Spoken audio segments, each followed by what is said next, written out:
She wakes up in the night wondering what to do with coriander and tuna. Today on the show, we meet and eat with Val Arneson. She's a self-taught great cook and Food Network star, affectionately known as the Spice Goddess. And speaking of spicy and intriguing, we trip through the Indian Summer Festival to meet poet, novelist, and musician Jeet Thayil. He's an award-winning, uninhibited literary light who has had dark personal experiences with opium addiction in the sordid world of the lowest of the low. Jeet has also had heady experiences breaking out of his addictions and finding solace in creativity. Stay with us to meet Jeet Thayil.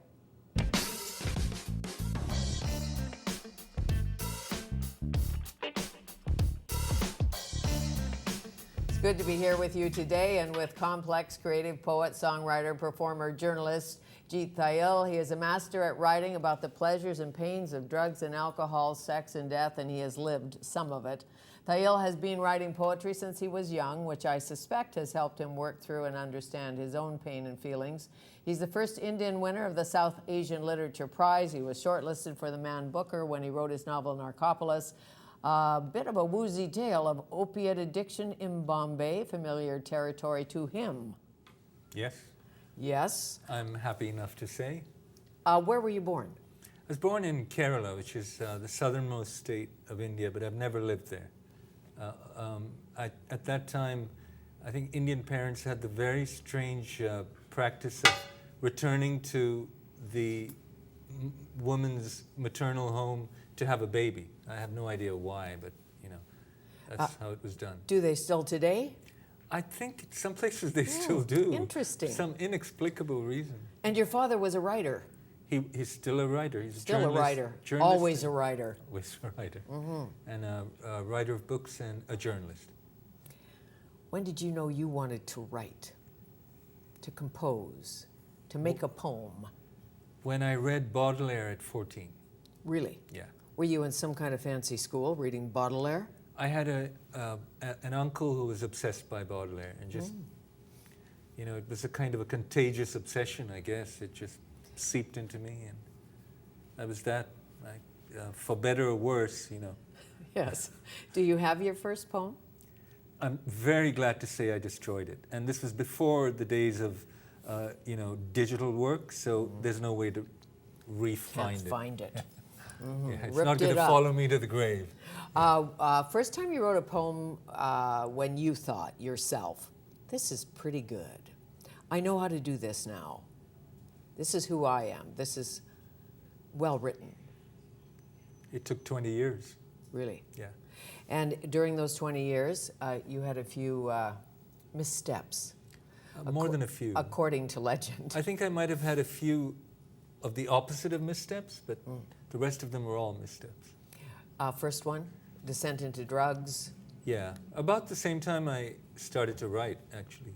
Yeah, just, you know, it was the 70s, I have to say in my defense.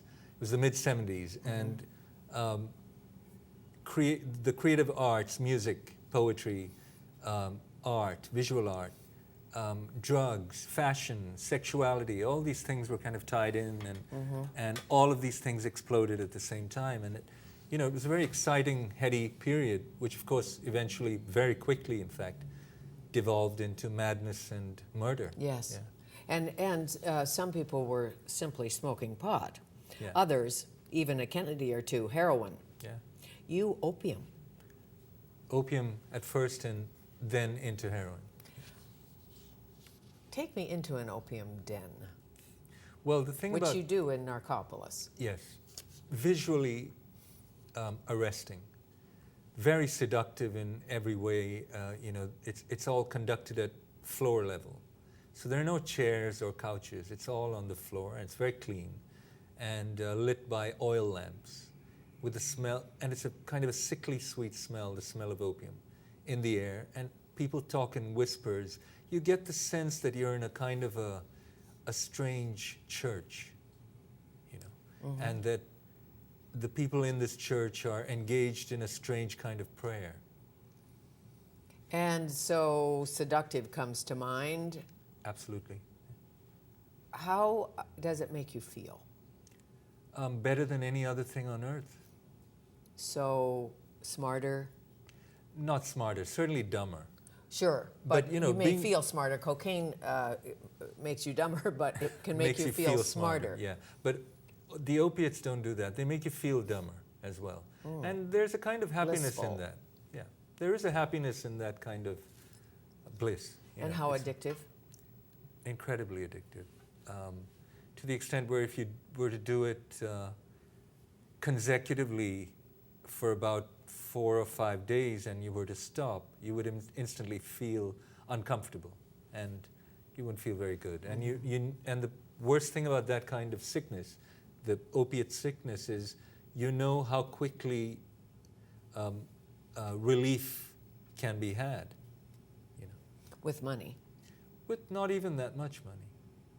That's intriguing. Not that much money, because when you go into the opium dens in Necropolis, it's certainly not in a fancy neighborhood necessarily.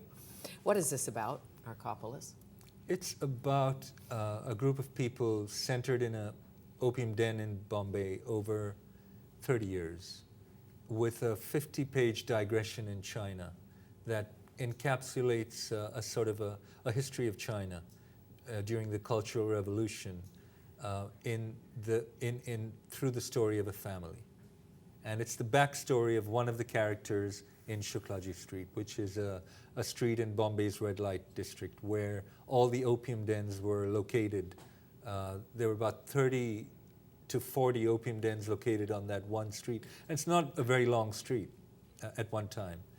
And, you know, Bombay was the center of the Indian opium trade, which is what set Bombay off on its financial trajectory. It became the great Indian business metropolis because of opium. All that was built on the opium trade, which is something people don't really talk about. You know? Right. Yeah.